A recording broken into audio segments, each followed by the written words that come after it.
Nokia mobile ফোনটি charger লাগালে not charging দেখাচ্ছে। এই যে দেখুন নট চার্জিং, এই দেখুন আবারও লাগালাম নট চার্জিং।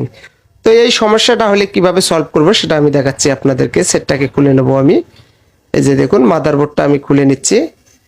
মাদারবোর্ডটা খোলা হয়ে গেলে আমাকে ভোল্টেজ মেপে দেখতে হবে। এই যে চার্জারটা ঢুকিয়ে দিলাম, দেওয়ার পরে এখানে লাইন আছে, এখানে আছে, এখানেও আছে।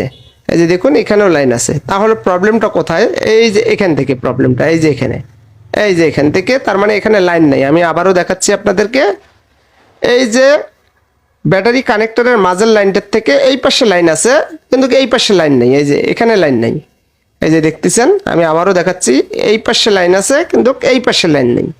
তো আমি এটা কিভাবে কাজ করি সেটা দেখাচ্ছি। একটা চিকন তার নিতে হবে। এই যে দেখুন আমি নিলাম, নেওয়ার পরে এখানে সোল্ডারিং করতে হবে। এই যে দেখুন আমি লাইনটা এই দিক দিয়ে টানবো, টানিয়ে ঠিক বরাবর এই যে মাঝের মধ্যে নিয়ে